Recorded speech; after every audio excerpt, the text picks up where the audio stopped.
আসসালামু আলাইকুম। লুৎফর একাডেমি থেকে বলছি। আপনারা কেমন আছেন? আশা করি আপনারা সকলেই ভালো আছেন। আমরা বেলের অনেক উপকার আমরা খুব জানি। বেলের উপকারের শেষ নাই, যা বলে শেষ করা সম্ভব না। তাই আপনাদের উপকার অর্থে আমি বেলের জুস বা শরবত কীভাবে বানাই তা আমি আপনাদের এখন দেখাবো।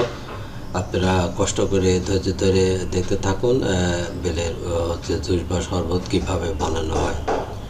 প্রথমে পাকা বেল আমাদের সংগ্রহ করে নিয়ে আসতে হবে। পাকা বেল নিয়ে আসার পরে ভালোভাবে সুন্দরভাবে তাকে ধুয়ে ফেলতে হবে। তারপরে একটা সুন্দরভাবে ফাটাতে হবে। এই যে দেখুন বেল কীভাবে ফাটানো হয় আপনাদের দেখানো হচ্ছে। আপনারা ধৈর্য ধরে দেখুন, এইভাবে বেলটাকে ফাটানো হয়, ভালো করে সুন্দর করে বেল ফাটানো হয়। তারপরে এই বেলটাকে আপনি এই চামচ দিয়ে এই বেলের মাংসটাকে ছড়ানো হয়, ভালো করে সুন্দর করে ছড়ানো হয়। ছড়ানোর পরে এটাকে একটা বাউল বা একটা কন্টেনার বা একটা পাত্রে ভালো করে সুন্দর করে রাখা হয়। এই যে দেখুন, এখন এই বেলের মাংসটাকে আমি খুব ভালো করে সুন্দর করে একটা কন্টেনারের মধ্যে রাখলাম। এখন এখন আমি এই বেলের মধ্যে কিছু পানি ঢেলে দিলাম। পানি ঢেলে দিয়ে বেলের মাংসটাকে একটু নরম করে নিচ্ছি। নরম করার পরে হাত দিয়ে চাপ দিয়ে একে আমি মানে চাপ দিয়ে গোলাবো। এর ভিতরে যে আঁশ আছে সে আঁশগুলো ভালো করে সুন্দর করে বার করব এবং বিচিটা ভালো করে সুন্দর করে বার করে ফেলতে হবে। আপনারা এটাকে ভালো করে সুন্দর করে মিক্সচার করতে হবে।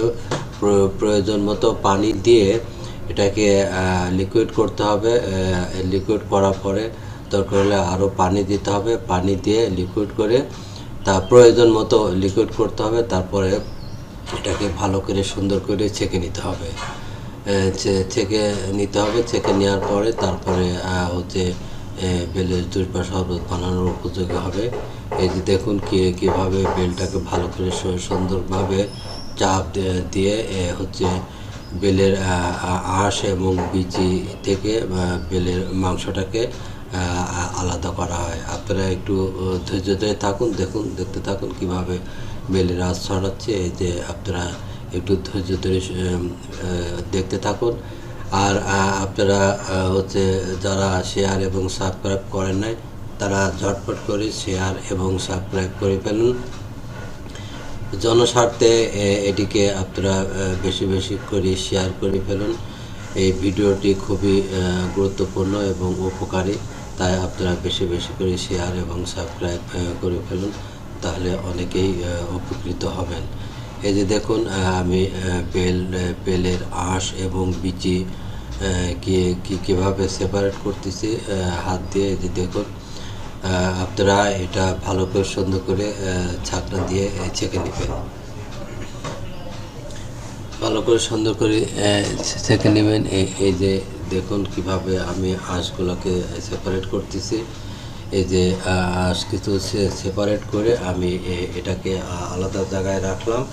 এই যে দেখুন, এই যে বেলের মানে লিকুইড আমি কিভাবে করলাম, বেলের মাংসটাকে কিভাবে করলাম। এই যে দেখুন, আপনারা ভালো করে সুন্দর করে দেখুন আঁশগুলো ছড়ানো হয়েছে। তারপরে আপনারা এটাকে ভালো করে সুন্দর করে ছাকনা দিয়ে ছেঁকে নেবেন।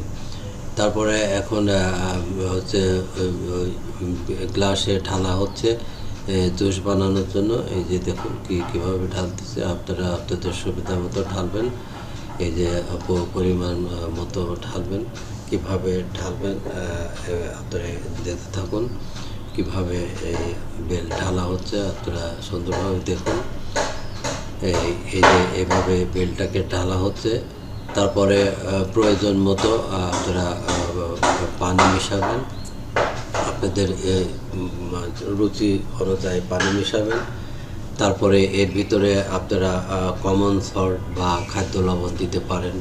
তারপরে টেস্টি সল্ট বা বিট লবণ দিতে পারেন। কেউ যদি আপনারা স্যাকসেট খান স্যাকসেট দেবেন, অথবা কেউ যদি চিনি খান তবে আপনারা চিনি দিতে পারেন। চিনি দিয়ে ভালো করে সুন্দর করে আপনারা হচ্ছে এটাকে মিক্সচার করবেন, ভালো করে সুন্দর করে মিক্সচার করবেন।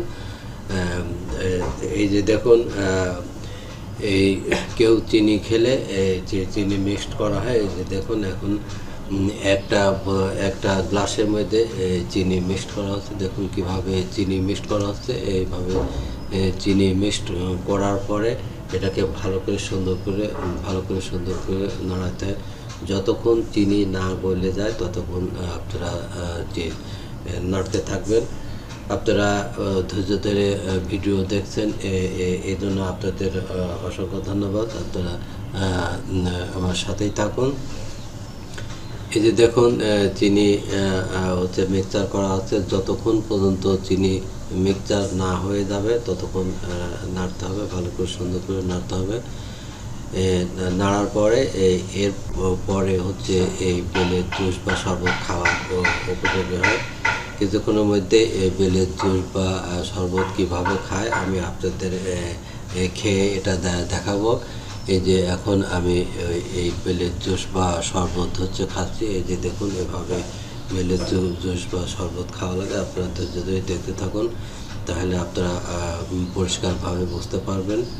এই যে এখন আমি বেলের জুস বা শরবত কীভাবে খাই আমি, আপনারা দেখতে থাকুন, একটু ধৈর্য ধরে দেখতে থাকুন কীভাবে বেলের জুস বা শরবত খাওয়া হয়। এই যে এখন হচ্ছে বেলের জুস বা শরবত এইভাবে খাওয়া লাগে। আপনারাও বানাবেন, বানিয়ে নিজেরা খাবেন, সবাইকে খাওয়াবেন, তাহলে সবাই উপকৃত হবে। তো এই যে এইভাবে বেলের জুস বা শরবত খাওয়া হলো। এখন খাওয়া শেষ হয়ে গেল। এখন আমি এটা বোতলটা রেখে দিলাম। এই যে আপনারা এইভাবে শরবত বা জুস বানায় খাবেন। এই বলে আজকের মতো এখানে বিদায় নিলাম। আল্লাহ হাফেজ।